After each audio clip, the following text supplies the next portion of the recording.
Subscribe my channel for G and NEET.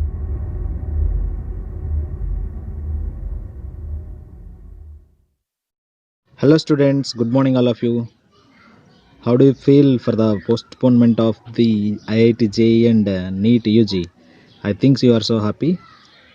But my suggestion it is you have to utilize this time for better learning in physics.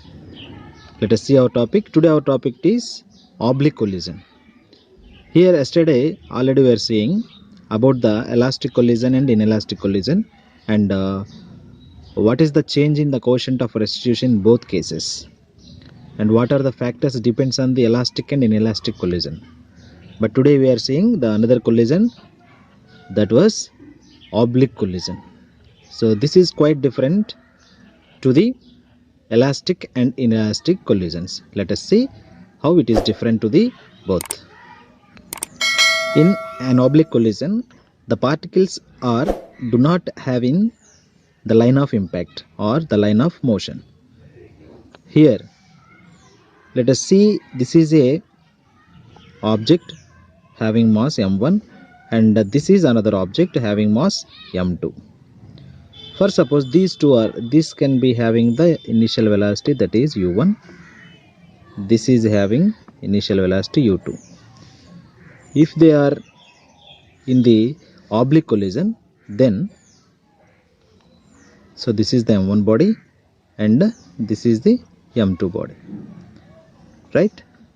So this is the v1 and this is the v2. Here this is the line of impact. So this is the line of the center of the masses of the two objects will be joined together. That line is line of impact or line of motion.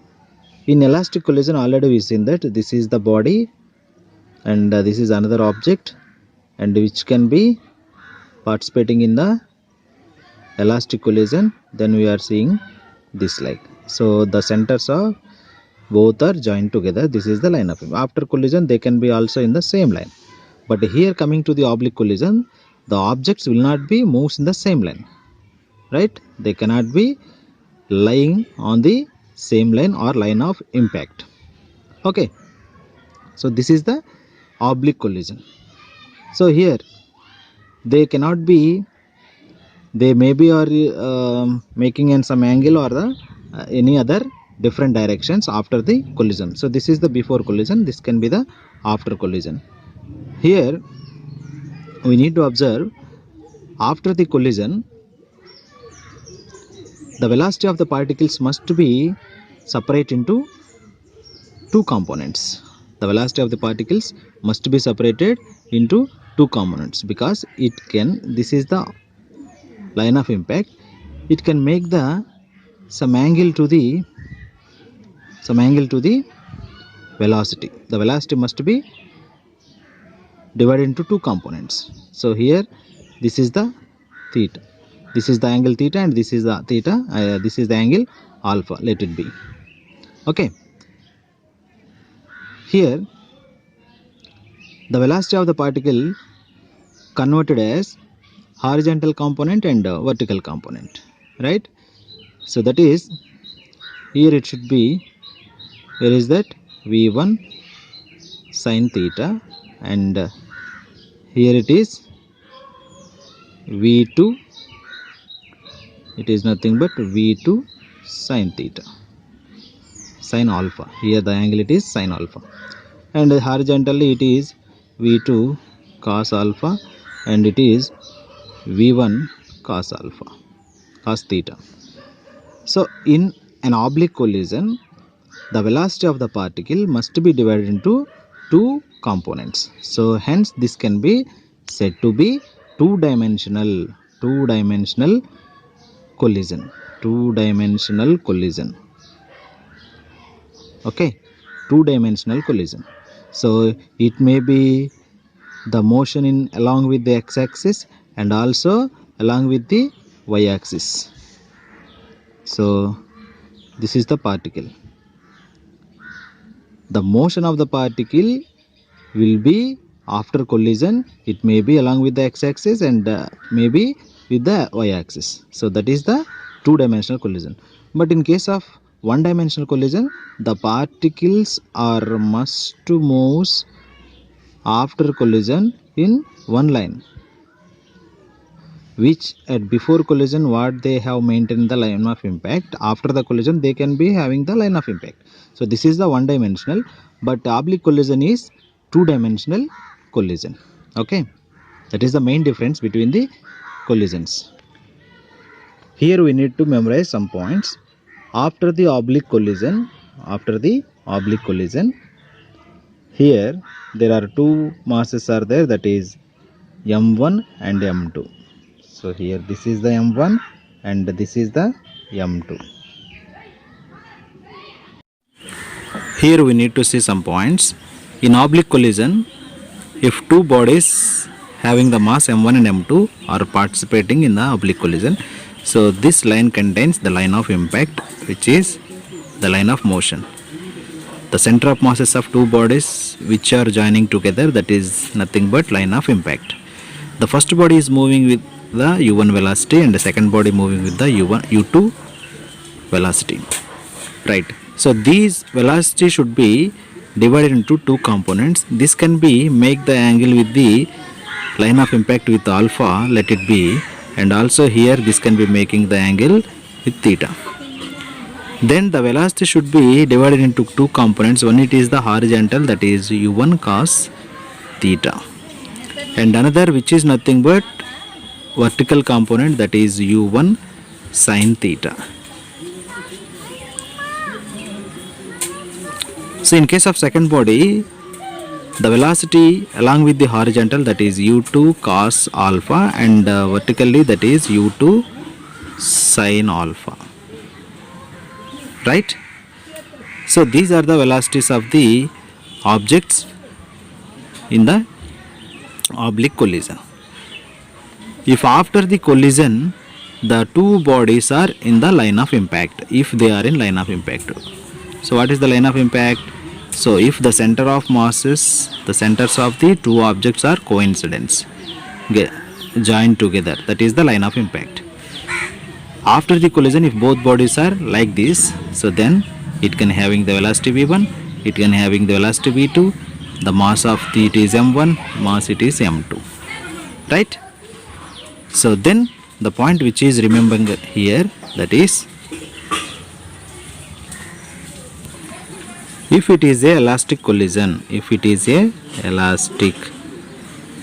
then the momentum should be conserved. The momentum of the system is conserved,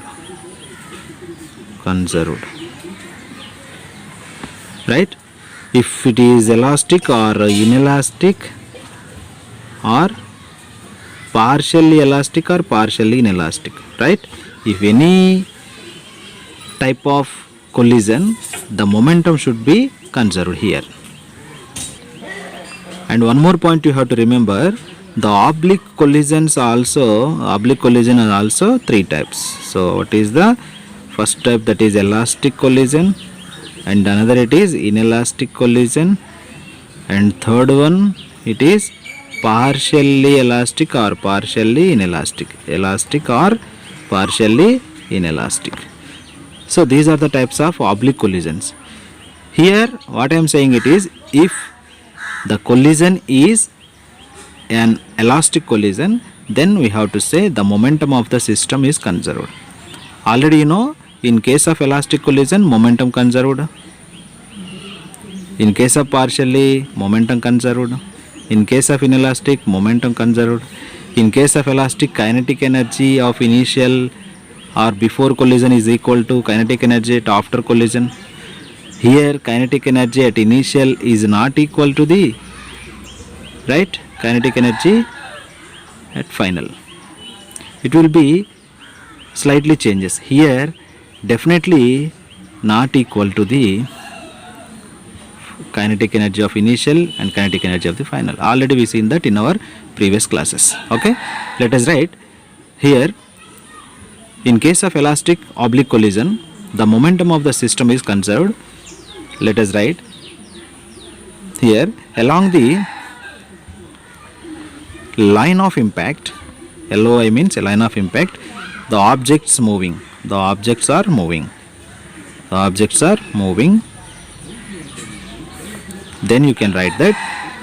So due to momentum, the total momentum at before collision is equal to the total momentum at after collision. Right? Here the point it is the two objects are in line of impact. So just you have to take only the x-axis. Along with the x-axis you have to, along with the x-axis, the velocity of the first body, that is u1 cos theta, the velocity of the second body u2 cos alpha. Right? Let us write here momentum at before collision. Momentum at before collision is equal to the momentum at after collision. Right? Let us write momentum at before collision, that is m1 u1, what is that, cos theta, plus why it is cos theta, the velocity should be divided into two components, that is horizontally u1 cos theta, vertically that is u1 sin theta. So vertically means vertical to the line of impact. So this is the x-axis and this can be the y-axis. Right? And here the another it is m2 u2 cos alpha, it is equal after collision m1 v1 plus m2 v2, because of here the two bodies are in the line of impact. Let it be line of impact. Okay, so this is the point you have to remember. And the second one, the second point which you have to remember, that is the components of velocity, the components of velocity, the components of velocity of each body is perpendicular to the line of impact, is perpendicular to the LOI. So what I am saying here, that is here this is the line of impact, this is the line of impact, it is perpendicular to the line of impact, which are the velocities of the each body, the velocities of the each body. Right? And one more you have to remember, we will consider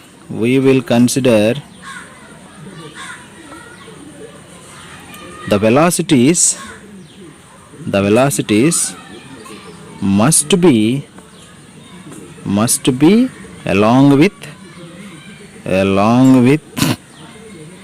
line of impact, must be along with line of impact. Okay? And one more point you have to remember, the fourth point you have to remember, the quotient of restitution, the quotient of restitution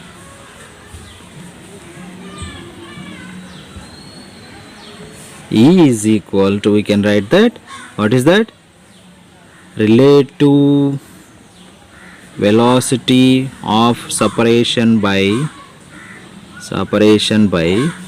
relative velocity of approach. Right? Right. Let it be written as E is equal to V2 minus V1 by U1 minus U2. Right? So this is the quotient of restitution. In case of one dimensional, if it is elastic, E is equal to 1. If it is inelastic, E is equal to 0. So this is one dimensional. Right? And partially elastic or inelastic, then it will be 0, between 0 to 1. Okay? Either it is 0.1 or it is 0.3 or it is up to 0.9. Okay? So that is the values of quotient of restitution in one dimensional: elastic, inelastic and partial. Right, now coming to the oblique collision. So here the quotient of restitution in oblique collision, E is equal to V2 minus V1 by U1, it is nothing but U1 sin theta, minus U2 nothing but U2 sin alpha. right? So this is the quotient of restitution in case of oblique or two-dimensional elastic collision, 2D. The velocity of the particles may be in x-axis or might be in y-axis, that is the two-dimensional. Okay, but in case of one-dimensional, the particles are must passing through the linear, that is nothing but x-axis. But in case of two-dimensional, the particles are moving along with the x-axis and also along with the y-axis. We have to measure the two momentum along with the x-axis momentum and also along with the y-axis momentum. But energy should not be taken as both directions, because of energy is the scalar quantity. We should take only the energy whatever the direction it is. Okay, if it is a elastic oblique, then you can find, due to the momentum, conservation of momentum, you can write the conservation of momentum along with the x-axis, and you can write conservation of momentum along with y-axis.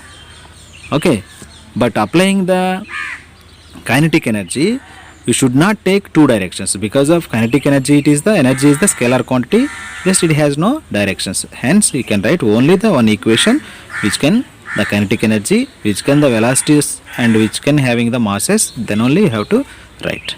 So these are the points you have to remember in case of oblique collision.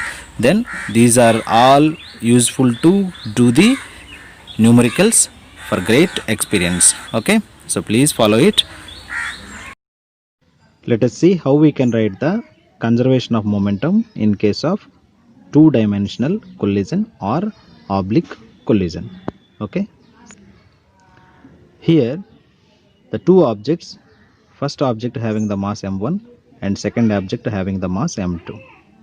The initial velocity of the object u1 and the initial velocity of the object here u2.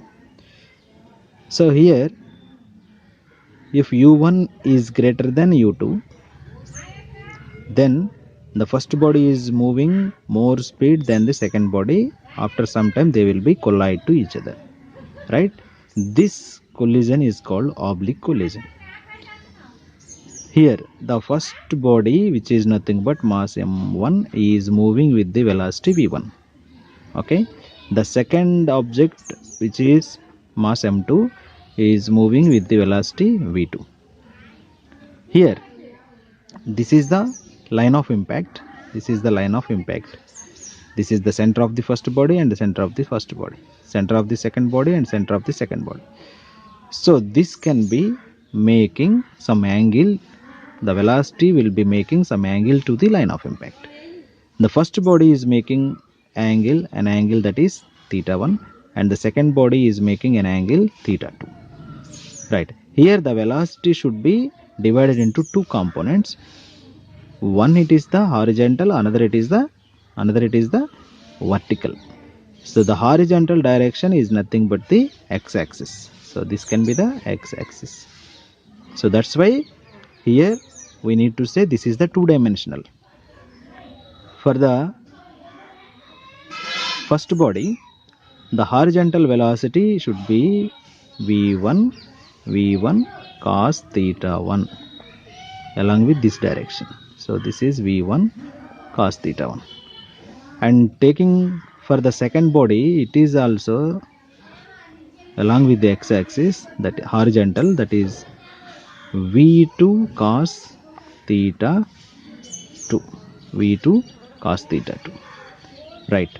This velocity may be along with the y-axis, for in case of first body, the velocity should be in y-axis or vertical direction, that is v1 sin theta 1, because of it making an angle theta 1,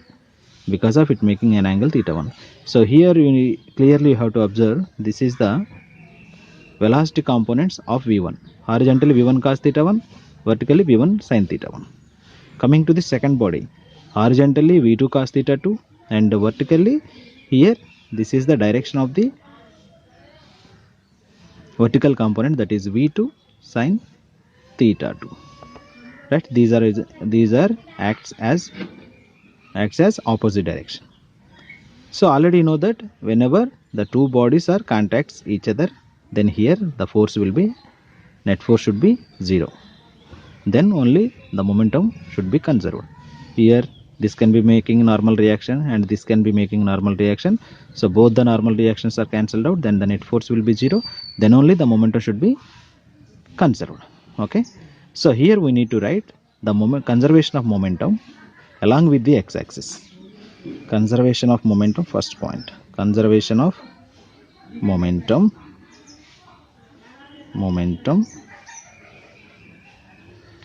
along with x-axis.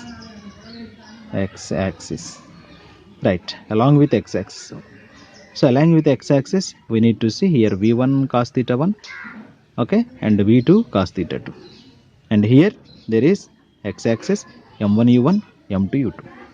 So here momentum at before collision, momentum at before is equal to momentum at after. Okay, let us write m1 u1 plus what is that, m2 u2 is equal to, along with the x-axis, m1 v1 cos theta 1, m1 v1 cos theta 1 plus m2 v2 cos theta 2, m2 v2 cos theta 2.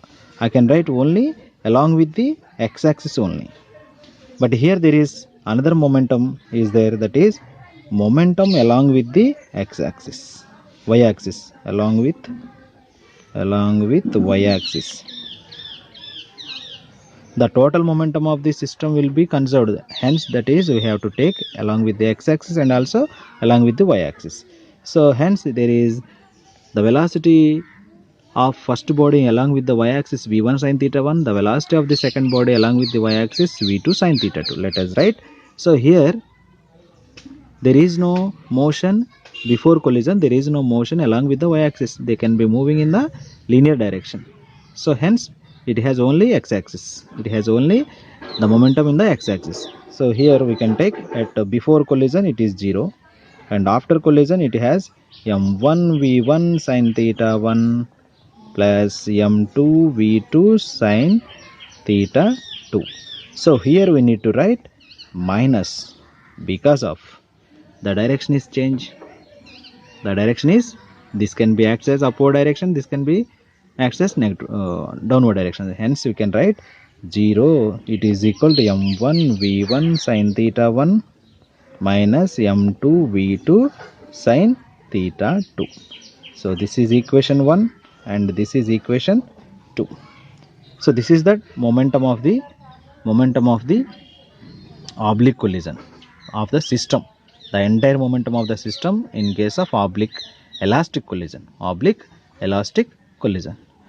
In case of elastic collision there is kinetic energy also conserved, but energy is a scalar quantity, that's why we should not take any other direction because of it has no direction.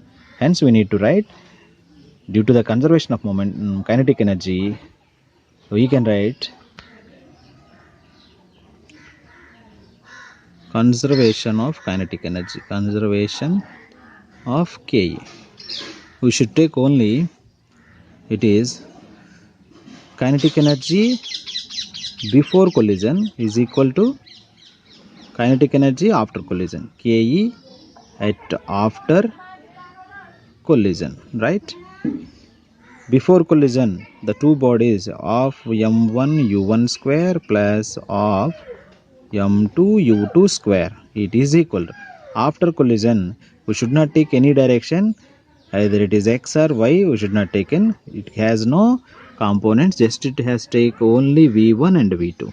So just it is m1 by 2 m1 v1 square plus 1 by 2 m2 v2 square, as usually the one dimensional, it has seems to be one dimensional kinetic energy, right? Because of energy is the scalar quantity, that's why you have to take only in linear position. Okay, so these are the equations we have to derive by the using of the oblique collision. Okay, you have to remember, and before what I am saying, the points needed to remember, So here in oblique collision you have to need to remember all those points to practice the applications. Okay, so this is the enough information for the oblique collision. So and in our tomorrow session we will discuss the numericals, some examples of collisions. Okay, thank you. Please subscribe our channel and like, share the video, and don't forget to comment in our comment section. Thank you one and all.